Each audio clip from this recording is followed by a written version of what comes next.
been invited. So maybe you can have it. So, okay, well, we don't have a few more speakers left, and right now we're going to go back to Neal Smith, who is going to give a brief history of hemp in Indiana. This guy knows everything about that. So it'll be definitely informative, and maybe people upstairs will be listening too. So.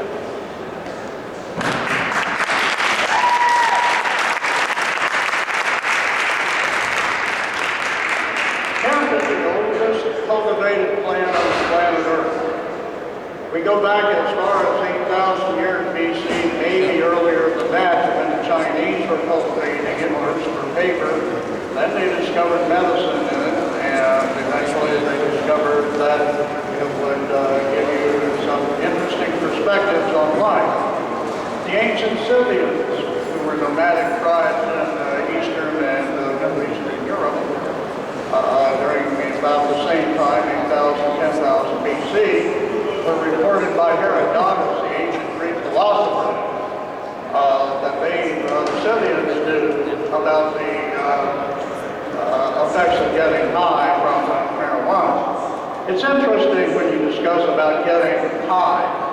Nobody really has a good, we all understand what it means, but nobody really knows what getting high is. It's not intoxication, because marijuana is not toxic. One of the things about marijuana is the human being cannot ingesting of it to cause death. There's never been a history of death due to marijuana ingestion in the history of mankind. But the Chinese do to use it, and the Middle Easterns do to use it.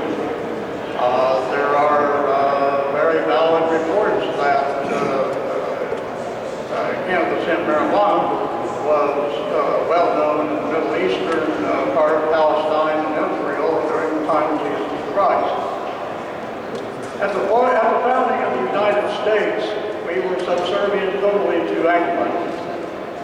Benjamin Franklin started the first paper mill in 1732, I believe it was, in the colony so we would not be dependent on England for paper to communicate. The revolution is already in mind. George Washington and Thomas Jefferson both corresponded about him many times. At one point, Washington lamented to Jefferson that he couldn't get back to Mount Vernon in time to separate the male from the female plants. There's only one reason you need to separate the male and female plants, and that's smoking. The hemp doesn't need that. Here in Indiana, in 1821, was the first commercial hemp farm established in Coutts, Indiana, in the northwestern corner. It was also one about the same time in New Liberty, Indiana. And they were founded by escaped slaves who had come up through Indiana from Kentucky and the deeper south. And they set up what they do to do best, grow hemp. The Indiana hemp crop became as common as dandelions are now. There actually hasn't been a whole lot written about hemp in the 1800s in Indiana because everybody knew it. It was a part of our culture. It was a part of everyday living. About 1850 or so, doctors discovered once again the ancient healing powers of cannabis and started prescribing and using medical marijuana in its form at that time of the tincture. And as a matter of fact, by the early 1900s, Eli Lilly, out at their research farms east of Indianapolis in Greenfield, developed a strain called Cannabis americana, which remains one of the stronger strains today.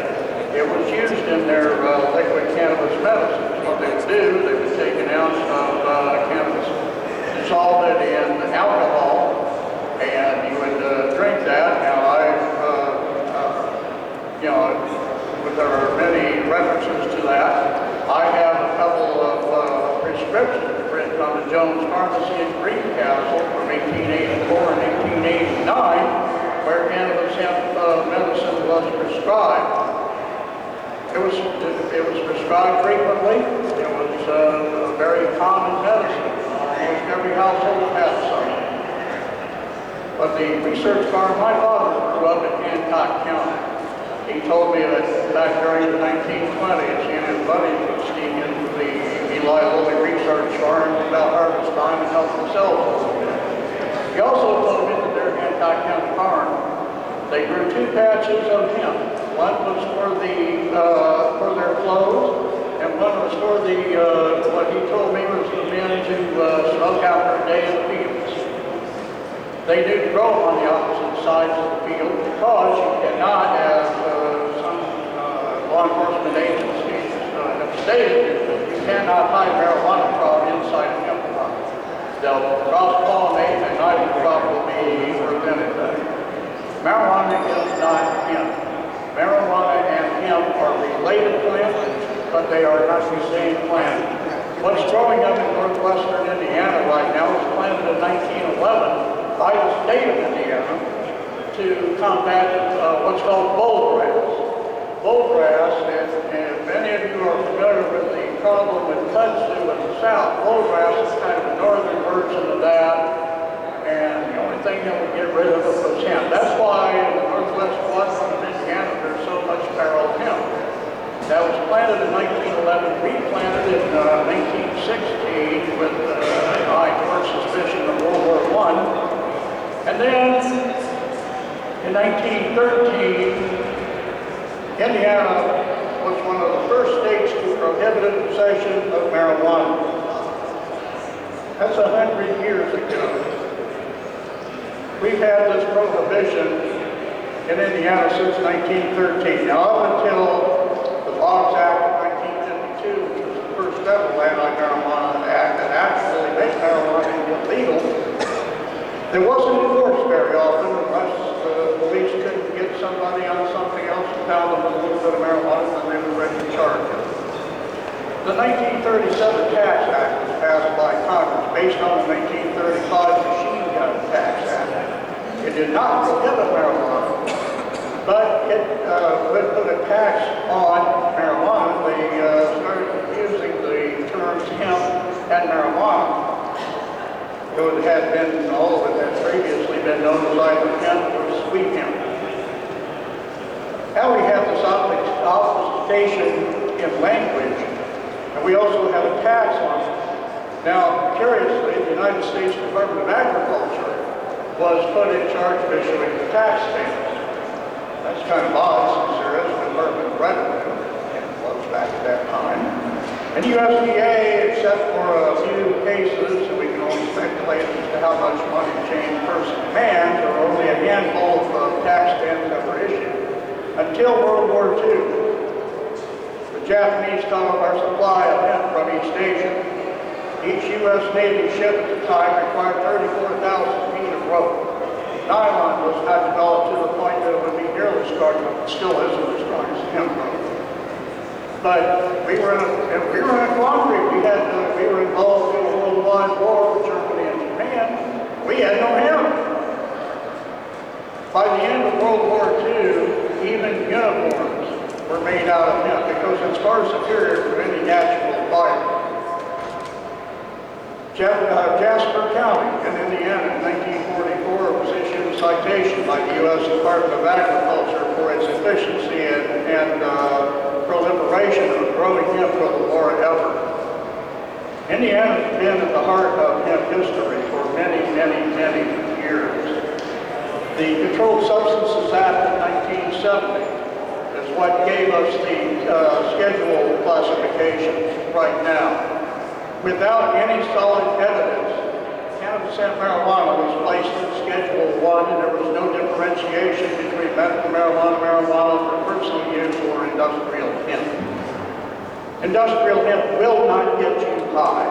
You would have to smoke a half an acre of it to get a lousy buzz, a headache, and probably a lung infection.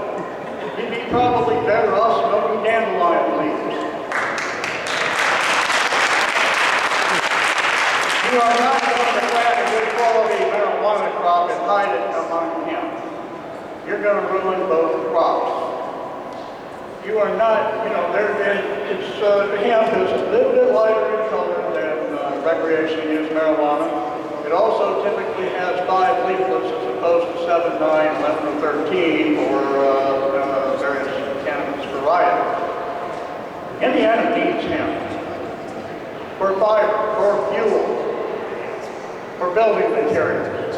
Let me tell you about Cementville, Indiana. This community in southern Indiana, nice, quiet little town, used to be the world's capital for concrete production. That went overseas, it went to bigger communities, and Cementville has got a lot of potential, and we sure would like to see them be able to develop. There's a product called hempcrete. This is a substitute for concrete. It is lighter than concrete, it is stronger than concrete, it is water resistant, it is insect resistant, and it will flex in the case of an earthquake. There was just a report on the news a few nights ago that we're watching the Madrid fault. We're due for the every 200-year earthquake that seems to have happened with the Madrid fault. You know what? We're right on that. Now there has not been an actual, fortunately, there has not been an actual test under earthquake conditions, but in the laboratory it has been simulated to an 8.2 Richter scale earthquake, and the hemp blocks flexed a little bit and went back to their original position and the structure stood. There is a bridge in France that's 500 years old and still carries an immense amount of traffic to this day, made out of hemp concrete.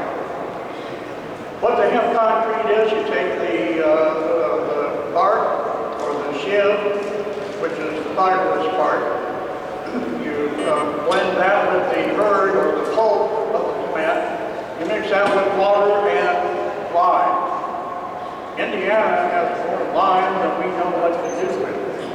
Indiana is an ideal state to grow hemp. Lime, water, hemp, concrete, new industry.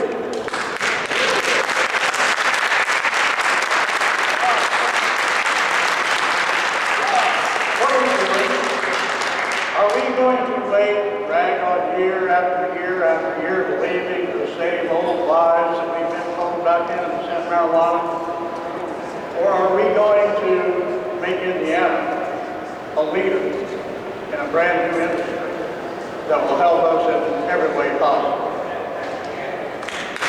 It's our decision. It's the decision. Those who have elected to represent us in our interests. Well, we have a major interest in hemp marijuana. It's called survival.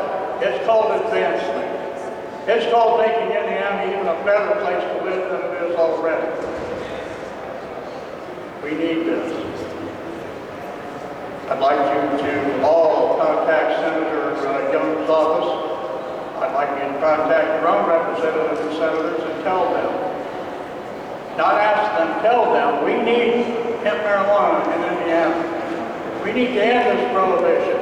We need to end wasting millions and millions of dollars in prosecuting cannabis hemp marijuana.